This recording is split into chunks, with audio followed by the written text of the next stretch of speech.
नमस्कार दोस्तों, आशा करता हूं आप लोग अच्छे होंगे। और फाइनली जो एक चीज पे बात हो रही थी कि जी सीबीआई हमारी जांच एजेंसी बिक चुकी है, वो अच्छी जांच नहीं कर रही है, तो आज इस चीज को गलत साबित कर दिया। सीबीआई ने एफआईआर दर्ज कर ली अनिल देशमुख, जो कि पूर्व होम मिनिस्टर थे महाराष्ट्र के। जी हाँ, बिल्कुल एफआईआर दर्ज हो चुकी है और ये वही केस में 100 करोड़ का जो वसूली कांड का उनके ऊपर आरोप लगाए।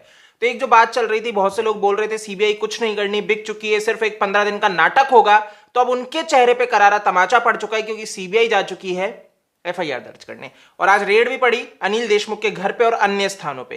तो देखो, इससे एक चीज तो बहुत अच्छे से क्लियर हो जाती है, जिसके ऊपर मैंने भी आपको संकेत दे दिए थे कि जब सीबीआई अगर इस केस में एफआईआर दर्ज करती है, अनिल देशमुख प्रभावशाली व्यक्ति, और किसका खास है, उन्हीं दादाजी का, आप समझ गए होंगे, शरद पवार का। और शरद पवार और अमित शाह की मीटिंग भी हुई थी। जी हाँ, शरद पवार बिल्कुल मीटिंग करने जाते हैं, उनकी बिल्कुल ये कोशिश थी कि बचा लिया जाए अपने व्यक्तियों को और ये केस को दबा दिया जाए। लेकिन आपको इससे एक चीज अच्छे से समझ में आ जाती है कि केस नहीं दबता है।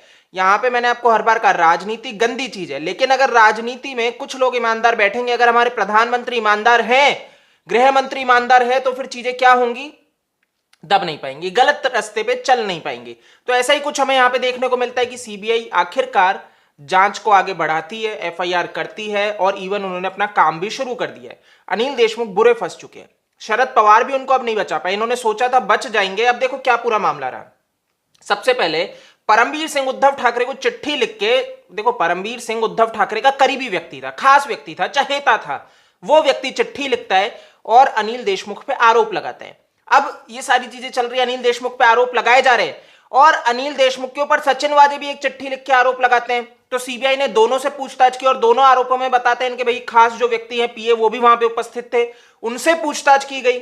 और इन सब चीजों में एक चीज निकल के आई कि हां, अनिल देशमुख ऐसा कुछ कर रहे थे, और बिल्कुल सीबीआई को लगता है कि एक जरूरी अहम विषय है, क्योंकि सुप्रीम कोर्ट ने भी, आपको ध्यान होगा, जब वहां पे परमबीर सिंह गए, उन्होंने इसको सीरियस इशू बताया था, बहुत, हाँ, कि बहुत सीरियस है, सीरियस मैटर है, तो वो हाई कोर्ट जाए और पीआईएल दाखिल करे। और हाई कोर्ट भी कहता है बहुत सीरियस मैटर है, और यहां पे ये केस चला जाता है सीबीआई को। अब देखो, सीबीआई अपनी जांच कर रही है, सीबीआई के निशाने पे आ चुके, लेकिन इससे एक चीज और क्लियर होती है, क्योंकि महाराष्ट्र में, मुंबई में एक सीबीआई जांच और हो रही है सुशांत सिंह राजपूत के केस में।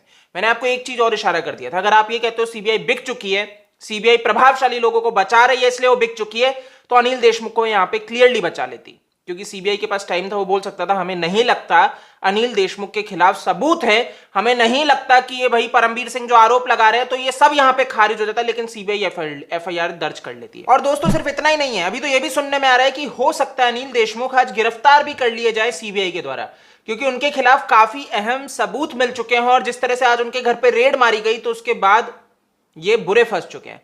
तो देखते हैं क्या रहता है, बट इनकी गिरफ्तारी निश्चित नजर आ रही है। तो इससे क्या समझ में आया कि सीबीआई ईमानदारी से काम करना चाह रही है, सीबीआई ईमानदारी से काम कर रही है, और यही सीबीआई सुशांत केस में भी ईमानदारी से काम कर रही है, यही मैं आपको बताना चाह रहा हूं। तो आपको एक चीज समझ में आ जाती है कि सीबीआई जो ये समय ले रही है, ये जो शांतिपूर्ण तरीके से भाई जांच कर रही है, वो नहीं चाहती कि कोई भी चीज लीक हो जिससे उनको केस को बाधा पहुंचे। देखो, एक चीज हमें जानने की बड़ी उत्सुकता है, हम जानना चाहते हैं, क्योंकि हमारे कलेजे को ठंडक पहुंचे। पर क्या आप ये चाहते हो कि हमारे जानने मात्र से ये केस बाधित हो जाए? इस चीज को समझो, इस चीज की गंभीरता को समझो कि हम जान तो लेंगे, अच्छा तो लगेगा, लेकिन अगर ये केस बाधित हो जाता है और अगर इस कारणवश वो कातिल बच जाते हैं, तो ये चीज अच्छी होगी? नहीं होगी। तो यहां पे आपको और हमें थोड़ा सा धैर्य रखना पड़ेगा, क्योंकि कहते हैं ना, शांति का फल मीठा होता है। तो वो वाली चीज का आप इंतजार रखो, धैर्य रखो। ये धैर्य आपके जीवन में आपको सुख अवश्य देगा। बाकी अनिल देशमुख के सुख और शांति जा चुकी है। जी हाँ, बिल्कुल सही सुन रहे हो, शांति जा चुकी है।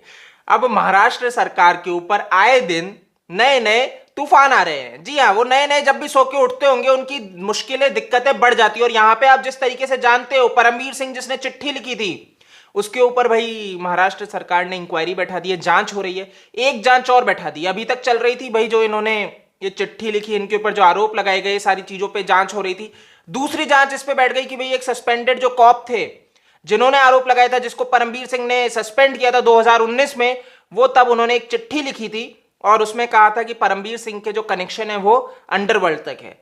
तो अब यहां पे भी ये जांच खोल चुकी है और महाराष्ट्र सरकार इस पे जांच कर रही है परमबीर सिंह के खिलाफ। जैसा कि मैंने आपको बताया, परमबीर सिंह खास है। जी हाँ, खास है, करीबी है, इनके अच्छे संबंध रहे हैं और परमबीर सिंह उद्धव ठाकरे के नीचे रह के ही बहुत कुछ कर रहे थे।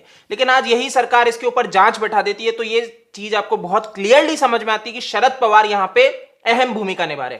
शरद पवार ने केंद्र सरकार में भी अपनी अहम भूमिका निभाने की कोशिश की, बट चली नहीं। जी हां, उद्धव ठाकरे अब यहां पे लेकिन दबते नजर आ रहे हैं और उद्धव ठाकरे जांच बैठा चुके हैं, दूसरी जांच और बैठ चुकी है। लेकिन देखो ये जांच क्यों बैठी है तो समझ में आ रहा है कि भाई ये इसलिए बैठाई गई है कि परमबीर सिंह को दबाया जा सके। परमबीर सिंह के खिलाफ गलत चीजें लाके उनको फंसाया जा चुके। बट देखो एक चीज है, परमबीर सिंह के खिलाफ कुछ भी मिलता है उससे ये जो अनिल देशमुख के ऊपर सीबीआई जांच बैठी है इसमें कोई फर्क नहीं पड़ेगा, आपको अगर ये लग रहा है। हाँ, लेकिन एक चीज ये जरूर अच्छी है, क्योंकि परमबीर सिंह भी दूध का धुला नहीं है, तो ये जांच परमबीर सिंह को एक्सपोज जरूर कर देगी, क्योंकि ये व्यक्ति भी गलत कर रहा है, ये भी एक्सटॉर्शन कर रहा है, ये भी इन सब चीजों को जानते हुए ही चल रहा था। सुशांत के केस में, मनसुख हिरेन, एंटीलिया केस में ये सारी चीजें ये जानते थे, तो यहां पे ये बुरे फंसेगा। तो देखो अनिल देशमुख जा रहा है, परमबीर सिंह जाएगा और बहुत जल्द उद्धव ठाकरे भी जाएगा। तो ये सरकार की बहुत बुरी स्थिति आ चुकी है। शरद पवार यहां पे लाचार नजर आ रहे हैं। अब उनकी उम्र बढ़ चुकी है और ऐसी बढ़ती उम्र में अब उनका दिमाग काम करना बंद कर दिया। अब उनका दिमाग उतना शातिर नहीं रहा, तो उनकी स्थितियां बहुत बुरी हो चुकी है। तो दोस्तों इस वीडियो में इतना ही है, और इस वीडियो से एक चीज तो आपको समझ में आ गई होगी कि भाई आपके पास कितनी पावर क्यों ना हो, आप कितनी पावरफुल क्यों ना हो, लेकिन आप बच नहीं सकते अगर आप गलत रास्ते पे चल रहे हो। इसीलिए बहुत जरूरी है कि आप सही रास्ते पे चलो, सही कर्म करो। तो फाइनली अनिल देशमुख आपको हो सकता है बहुत जल्द तलोजा की हवा खाते हुए नजर आ जाए, और जब वो तलोजा की हवा खा रहे हो तो चौंकना मत, क्योंकि ये उनके कर्म होंगे। आप मेरे को फेसबुक, ट्विटर, इंस्टा पे फॉलो कर सकते हो, जो मेरा यूजर नेम है आपको स्क्रीन पे दिख जाएगा। मेरा जो दूसरा चैनल है उसको भी सब्सक्राइब करें, DSDT नेटवर्क, वहां पे भी आपको वीडियोस मिलते रहेंगे। जय हिंद।